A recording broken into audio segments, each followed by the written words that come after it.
I'm Jim Check, and I'm with Tania Gustafson in our new series on KelownaNow on nutrition, right? Awesome. I'm super and we're going to talk excited about some cool stuff. We did it like a test pilot episode. Mm-hmm. We did that on cereal for dinner. Yeah, serial killers. Serial killers. Yeah, so, wow. Today, we're going to talk about over 1 billion people in the world now suffer from obesity. 1 billion. So like 8 billion people, so 1 in 8 people suffer from obesity, according to the World Health Organization. Right. The numbers that count, right? It's staggering. And that's not overweight, that's obese, Yeah. right? And what's obese is like, you've got to be how many, like you got to be quite a few pounds overweight, right? Yes, way more than just the person who wants to lose 10 or 20 pounds. You know, and that's those people are susceptible to heart disease and diabetes and all those other absolutely all the things metabolic diseases. Yes, yeah. And even so even some cancers and some Alzheimer, Parkinson's. Of course, there's diabetes, high blood pressure, high cholesterol, hypertension. All of those kinds of things become as a result. There's that chart from the WHO there, right? More than 1 billion people. I mean, let that sink in. More than 1 billion people worldwide suffering from obesity. Yeah. And I would hazard a guess that a lot of them in the Western nations because of our food. I think you said it when we were off camera. You were talking about we may be eating a lot, but not eat like we're overfed and undernourished. Yeah, undernourished. Yeah, we have an abundance of food in the Western nations, but we are literally starving to death nutritionally. I mean, the soil is depleted. There's a lot of chemicals and GMOs and things on our food. It's picked green. It's brought in from long distances as opposed to smaller local farms as it used to be when my grandparents were younger or doing their own farming, right? So there's all of these factors that come into play that lower the value of nutrition in our food. And then of course there's people, eat out more and they order in more, especially after COVID when everyone was in and everyone had to do the all the dashes and the skip and all that stuff, and the dashes and So wow. How do people not become, like if they're in that number, obviously we can talk about like fitness and nutrition, but I guess how do you stay out of there? Like eating healthy is hard because it tends to be, some people think it's expensive too because the cheaper foods tend to be high sugar foods. They do, yeah. It's basically the comments that I get from people are money and time. When it comes to anything, making any changes, anywhere really, it's money and time. And so you can do a lot of things, and you touched on it the last time that we talked too about being economically smart with your food. What is it called? Food management. Food management. Thank you. Better food management. Right. And so, taking a look at what you have and then just making the best choices from that so that you don't waste food, and then make a better choice every time you're going to the supermarket. So if you have to buy things that are, in a package, box, bag, can, or wrapper, choose the things that have fewer ingredients in them. And less ones with the words you can't pronounce. Yes. You know what I mean? Avoid the ones, if you can't pronounce it, don't eat it. Right. Hey, that's a simple rule, right? Absolutely. If you can't pronounce it, don't put it in your mouth. I know. Like here's an example. And maybe it'll help your vocabulary. That's the worst thing. That's about the only thing it will help with is your vocabulary, because you might start understanding. If you insist on eating it, you should at least fix your vocabulary. Yes, you should look it up and know what it is that you're eating, and then decide if you really want to put that in, because there's a lot of other options. So, reading your labels and knowing what's in your food is a huge thing. Knowing that most of the grains and seeds and things like that are out there, there's a lot of GMOs, there's a lot of glyphosates and pesticides and things on there. Glyphosate, for anyone who doesn't know, is Roundup. So if you're eating, like we talked about cereal, cereal is a huge one. It has glyphosate on it. It's an endocrine disruptor. It causes inflammation in the body. Anytime you are inflamed, your body will hold on to weight. It won't allow you to lose weight. Yeah. So we need to reduce our internal inflammation, and there's a lot of things that affect the inflammation. So stress is one. If you're under a lot of stress, you might find that you're having trouble losing weight, or you're packing on pounds and you're thinking, I'm working out at the gym like crazy. What the heck is going on? Number one, that's not going to be your only thing that helps you lose weight. But number two, the stress, again, provides that inflammation up here, keeps you in a heightened state. Cortisol is shooting up all the time, and cortisol makes your body retain fat. So it's hanging on to it. The other thing is eating things that are highly processed and packaged and sugars and alcohols and all those kinds of things. That creates an internal inflammation, which then inflames the gut. So here's a visual for you. It's going to resonate. But inflammation is good in small doses. So if you have a cut on your hand, it gets red, gets hot, you leave it alone, right? Sends the stem cells to heal. That's what it does. So inflammation is good in that respect. We want that small thing, but any good thing, too much of a good thing is never a good thing, right? So if you pick that scab off, well, then it takes longer to heal. If you keep picking it off, you create inflammation, you create infection. Festers, it gets ugly and nasty and it's sore and it really, you get a problem, right? After a while. So that's chronic inflammation. The acute inflammation is, oh, there it is, it's starting to heal. Okay, I leave it alone, it's good. It did its job. The chronic inflammation is the infection and the nasty. If you have chronic inflammation in your body, it's the same thing. Something's festering inside there, something is inflamed and infected and not working well. And when that's in your gut, which where most of the issues are right now, because all the health comes from your gut, I mean, the lining of your gut wall is only 1 cell thick. And when the inflammation gets in there, it makes little permutations. So you've got like little holes. Like a leaky gut. The leaky gut. That's what that is. You get little cracks and tears and things that happen. So the stuff that's supposed to be contained in your stomach bucket is no longer contained there. Like the acid. Yeah. It just starts to seep through. Right. And then your body goes, oh, invaders. And it starts to fight against itself. And then you have autoimmune and you have, and again, then the inflammation goes up again. So inflammation is the root cause of all disease. And all of these things that are food-like substances, not real food, and lots of the things you just talked about avoiding, those are a really big proponent of this. It's feeding it, and we want to stop feeding it. I know Nick, who's running the camera back there, uses an app. I don't know what the app. What's the app called, Nick? Yucca.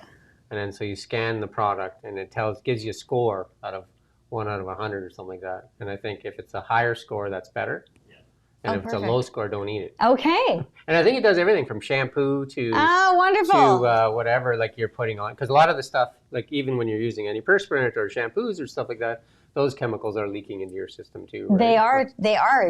Like skin is your largest organ. So whatever you put on it, it's going to go through your body. It's going to go through your liver. Your liver's got to filter it out. So another thing to think about. But starting small, right? The small things consistently over time will get you a result, good or not so good. One of the things that I've found when I was talk to some people about, when they're talking about, because I've lost a lot of weight, is try not to eat so much for pleasure. Try to eat more for the nourishment. And then if you can try to avoid always eating for pleasure, because eating for pleasure is, that cheesecake, you're never going to say no, right? But if you eat more for nourishment, then sometimes you'll just eat, like I said, that I think we talked last time, that $7.99 Costco chicken. Yeah. Right? You just sit down and just eat that. That's all you eat. It's just that chicken, right? You don't need the bread to go with it and all the other stuff.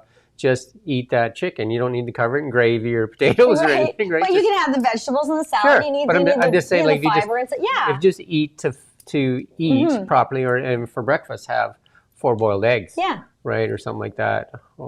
Have some good stuff, some good clean single ingredient foods, right? That come in their own wrappers, whole foods kind of thing. But there's another thing that I always educate my clients in too, because food, we should never say that food is good or bad. There's some foods that have more nutrients than others for sure, and we know that some things are not supporting our health goals for sure.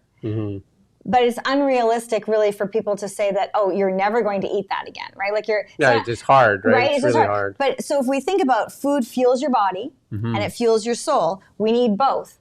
But what you were saying about thinking more for nourishment, so if you're fueling your body more often than you're fueling your soul, right? Then you're going to tip the scales in the right direction. Yeah, those impulses, less of that, and more just that. Hey, I know I need to.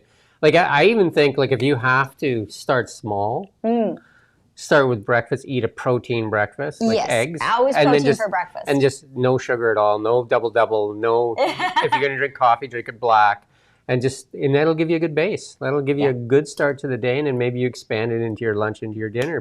But saying going cold turkey and just eating eggs for breakfast and like a head of green lettuce for lunch and then some carrots at night, I mean, that's really hard. Right? That's very ridiculous, and it's not realistic for anyone to do that, nor would I ever recommend it, because, basically you need to have a protein at every meal. You need to eat small meals frequently throughout the day, so every 3 to 4 hours throughout the day, starting within that first hour so that you can, stabilize your blood sugar. When you stabilize your blood sugar, you bring down the cravings. You don't get the crashes and the spikes, and you don't feel like 2 o'clock in the afternoon, like, oh my goodness, I need that coffee. You just don't feel like that, and you're able to maintain, your hormones also balance there too. So it really is something that people need to do. It's the way our bodies were born into functioning. You think of a baby. Yeah. Babies were born. What do they want to do when they wake up? Eat, right? Yeah. And then every 3 to 4 hours throughout the day, 2 hours if they're having a growth spurt, that's what they want to do continually. They get to be a toddler. If you take a toddler in tow and you leave the house without a snack, you are in big trouble. I've done we have a granddaughter now. And yes, she's right? Like, snack time. It is, exactly. They tell you because their bodies are prompting them. Snack time. Exactly. But our bodies are the same as when we were babies, right? And we're just bigger humans. And what are babies eating? Breast milk or formula, which is a balance of a protein, a fat, and a carb together. So when we get back to that and do that frequently throughout the day, you put your body in balance and you really minimize those cravings. You don't have them. And the other thing, and I was reading this today, I was doing this on my coaching call. I do a live coaching call every Wednesday for my membership group. And today we were talking about how to, get rid of the cravings and things, as well as balancing. There's other things you can do. And so when you, whatever you fuel will grow. So we've got good and bad bacteria in the gut, right? So if you're fueling the bad bacteria with all the processed stuff, the sugars, the alcohols, the, things you can't pronounce, that will fuel the gut bacteria that's not so good for you. Doesn't do a good job with your gut microbiome and the whole deal. When you put in the nutrient-dense foods, all the fresh whole vegetables and lean meats and all that kind of stuff, it fuels the good bacteria.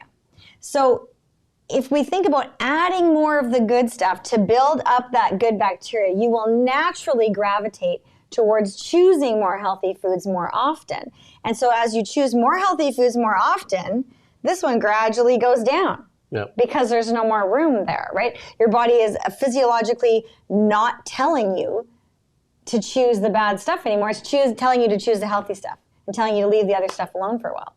So we're doing this series. We're going to do it every 2 weeks. Yeah. And then if we were to start building a foundation for people and we said, okay, let's start with breakfast. Yep. What are some of the things you would say that somebody, if they wanted to eat for their family even, like what are some of the things that should fit into a good breakfast? And I'm going to say cereal is probably not one of them. Probably not one of them. No, not really. Not if you want Cereal's more of a dessert, right? It is. I think I read a blog on your site and it says cereal's a dessert. Cereal's a dessert, yeah. Well, it's got such a high sugar content. It really does, right? So not to say that, your kids are going to bug you for it once in a while is never going to kill anybody. Give it to them in a snack bag. Give it to them in a small little snack bag after they've had something really healthy, and then they're going to eat very little of it. Just don't put it in the house.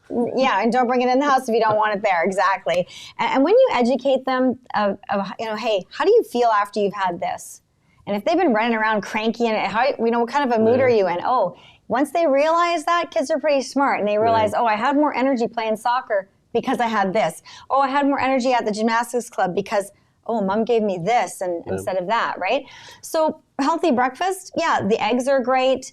Make your homemade pancakes or something and throw a scoop of protein powder in there. Instead of whey powder. Yeah, and instead of syrup, put some berries in the microwave and just stir them up, and you have a lovely berry sauce over top. That's really good too. Yeah. Coconut whip in a can, put it in your fridge overnight. It gets nice and hard in there. You scoop the butter out basically because it gets hard. Whip it with a fork. Put some whipped cream on their pancakes in the morning. Yeah, nice. They're having a healthy fat. They're having protein. They're having some antioxidants in their berries, and they are great to go. Yeah. And it's fun. And Greek yogurt. Greek yogurt is another good one. Well, right? And that's a good to-go one. If you're rushed in the morning, you can have some little Greek yogurts in your fridge. In there or something like that. Yeah, take that one to go, and they can eat berries, fruit. Berries and fruit. Yeah, take an apple and a yogurt, and here they go in the car if you have to do it quick, right? Or banana, super easy.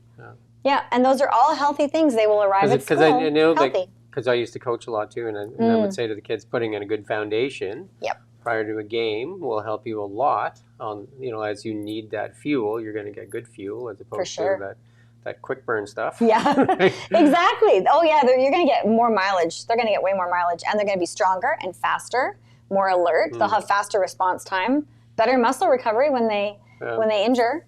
for sure. Yeah, no, like, so good fuel and eggs is, like eggs are a big part of my day. Yep. And then I think that's like a good, healthy start. Mm-hmm. And then I would say like less at the drive-thrus and the skips, right? Like, I mean, plus you'll save a lot of money. You will. Because I know now, like when you're going through, some of the brands, you're paying close to $18, $20 for a meal. I think the one went viral on Twitter or X the other day, and it was 24 in the States. It was $24 with the tip for a Five Guys cheeseburger and fries. No. $24. I think it's a drink too, right? It's $24 American. Right. Right. You know what'll also save you money is getting rid of the drinks if you have to go through a drive-through. Yeah. Take your water bottle. Like my water bottle's in my purse behind the chair. I got a hack for you. Okay. McDonald's. Yep. If you go through the drive-through and you like sparkling water, they will not charge you for it. No. It's free soda water at McDonald's. And like you can't get it as part of your meal because I've tried like, oh yeah, I'll have the soda water with it. No, can't have soda water. It's free. I'm like, oh, I don't need the drink then. I'll just have the free soda water. And they're just like, that's so weird. So you can order it at the counter. You can ask them for a soda water with ice, and it's actually nice, refreshing soda water, which has zero sugar. Yep. Right. So just carbonated water. Exactly. So there's a hack for McDonald's. There's a hack for McDonald's. If you're out and about and you need something refreshing, there you go. You can less of the dark caramely. That's right. Get rid of get rid of that stuff. But it also brings me to a thought as well in the grocery store. For moms or anybody, get rid of all the juices and the juice boxes and juice things like that. Juice is just sugar too. They are liquid sugar. We did a thing on KelownaNow and showed people that basically orange juice, iced tea, Coca-Cola are all the same. Yeah. Like as far as sugar content goes, they're high sugar because there's no pulp left in them or no fiber. There's no fiber, yeah. So it's just basically sugar, right? Yep. So if you dump the drink and just get carbonated water, the other ones don't give it though. Like you can't even get ice at A&W. I like cold drinks. It's weird, right? Isn't that weird? That's because I guess they push the frosted root beer. Oh, maybe. And the frosted glass. They all got to do something, right? Yeah. No, I take my water bottle with me wherever I go. But I mean, if you ditch the juice boxes and ditch the big jugs of juice and the frozen concentrates that you're whipping up and your iced teas and all that kind of stuff, you're going to save a bundle of money. And save a bundle of calories. Yeah, and a bundle of calories. You won't be drinking empty calories, Like eat the orange instead of having the orange juice. And get a funky water bottle that you love. Yeah. Get one for your kids. You're going to buy it once, maybe twice if they lose it. But you're going to let them pick a cool water bottle and they're going to love it. Fill it up with water, fill it up with ice if they like the ice. Put a couple of slices of cucumber or berry in there or mint or whatever. Let them have a flavor if they want a flavor. I found and take it with you. I found that if you really like our granddaughter, she likes the bubble water. Okay. Right, she's like with the bubbles. Okay, right? with bubbles. Water with bubbles. Right. She's got a high taste. so carbonated water is supposedly good for you. Is a great way to kind of get rid of the sodas. Well, you could get yourself a soda stream and don't buy the syrups. I have one at home, and I just make my own water. And so and it's really nice. Put a little lime with it, little lemon. Little lemon. I do that. Put a cucumber. Put whatever you want. Whatever flavor you like, and then you are feeling like you're having that special sort of drink, and especially in the summertime, we can make all these yummy drinks and stuff, but we're not drinking the alcohol, we're not drinking the empty calories, we're not having the sugar, we're just having something that tastes great, and it's doing our body much better service. Yeah, so we're trying to keep these shows about 35 minutes. Okay. So kind of summarize some of the great stuff that we talked about today, though. Good foundational breakfast. Yep, good foundational breakfast. Proteins, always start with proteins. Different eggs, ways, Greek yogurt, whey powders, and whey powders. Add to your stuff. Throw some protein into some things when you're cooking. Make sure it's heat stable if you're cooking with it. Just saying. Yeah. And then hack it to get rid of the drinks. Get rid of all the drinks. Drink if you have to have a fancy drink. Carbonated water. Put your own fruits in it. And if you need to go to McDonald's or one of those, they give it to you for free. That's right. There you go. There's free soda while it lasts, right? Right. Till they figure it out. Free soda water at McDonald's. Free soda water, well, who knows? But yeah, that's probably the only thing you should be having at McDonald's. Just saying. Free soda water at McDonald's. And then let your kids play. Yeah, and then just try to eat better, right? Like try to eat more for nourishment sometimes, right? Yeah. And then again, I'll reiterate what we talked about last time too: is good food management skills will reduce your bills, right? That's right. Like that's the big thing, and you'll eat better, right? So, and I would say a Costco membership at this time, if you have a family, probably makes a lot of sense. And that means, and the good food management would mean buying some baggies and like freezer bags and stuff like that, and starting to manage your food, because if you buy in larger quantities, obviously you can save a lot of money, right? Yeah, so, and when you're cooking, save yourself some time. If you're in the kitchen making a mess, like just, it doesn't take you any more time. Meal prep. It doesn't take you any more time to cook an extra, to make twice as much as it does to make your lunch at the same time you're making your dinner. Yeah, I do. Like last night, I made some great spaghetti sauce, and I'll put it over spaghetti squash, or sometimes I'll use a noodle or whatever. But I made a huge bunch of sauce so that now I have extra. I can put that in the freezer so that one time I can pull that out. Right. I don't need to. But if you're making dinner, say if it's for a family of 4, make enough for a family of 8. Yes. And then you have your lunches packed for tomorrow, right? So exactly. Invest in a few containers. Yep. And then you have your lunches packed for the next day. Exactly. Right? It's super easy. Yeah. And then, the other good thing is to label your leftovers, because you don't want to throw them away. And That's stuff right. Like that too. Yep. And, that's perfect. Food management is something that if somebody in the household becomes the captain of food management, then it becomes easier, right? Because lots of people don't like leftovers, right? Huh. And I worked in the industry, like the sawmill industry, for a number of years when I was younger. I ate peanut butter and jelly sandwiches probably for like 4 years straight. Oh my gosh. Oh, I'm so sorry for you. I was okay with just eating just like whatever it was, right? Yeah. And then I think I made the switch to 2 hot dogs a day, like, which is not a good idea. Mystery meat in a tube. There you go. Oh, jeez. It was definitely on a budget, right? So I just ate. I ate on a budget. I was a single guy, so I just ate. I didn't really.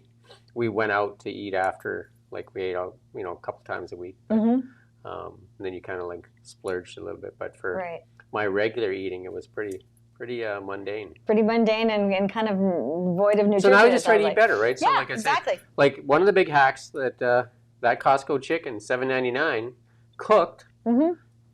Buy 5 or 6 of them, take them home for your family, debone them, package them for different, like maybe for a stir fry or whatever you're packaging them for, and you got yourself some pretty cheap protein. Yep, you do that. Yep. I might take the skin off of it just because they use a lot of sodium and extras. I'll put all that in my sandwich. And there you go. But you can also save that carcass and put it in your crock pot. Yeah. Along with the skin and all the flavorings, and put it in your crock pot overnight. And now you have a great chicken broth. All you got to do is strain that out. Bone broth is so good for you, so healthy. I've done that so many times too. And then this is even a soup stock, right? Like for the next soup. So then you just basically strain everything, leave it in your crock pot. Any of the vegetables you had left over from the night before, throw it in your pot with some bay leaves so they don't get mushy now, and any other seasonings that you want. And some of that chicken that you took off, throw that back in there. You've got a great chicken soup when you come home at night. Right, and you've spent like, 10 minutes? So so if you don't want to be part of that 1 in 8. Don't be part of the 1 in 8. It's what you put in your mouth that really makes a difference. Food is the foundation. Food is the foundation, right? Food is the foundation. How do people find you? I am at fuelignitethrive.com. I am on Instagram at Tania_Gustafson or TG_Fit Nutrition. I'm at both. Yep. And I have a recipe box that is on my Instagram link there. You can click that and take a look. So we'll put all the links in the story, because this will go on KelownaNow as a story with the embedded YouTube video. We'll put some of the links in here too, right? Awesome. And then we'll have to figure out what we're going to talk about next time. Yeah. Maybe if they have any ideas, they might want to send them in. You want to ask some questions or something like that? So, that'd be awesome. Or if you got some food hacks or some places, especially saving money right now is a big thing for like how to stretch that dollar, because things are so expensive, right? Like, even a loaf of bread is really expensive.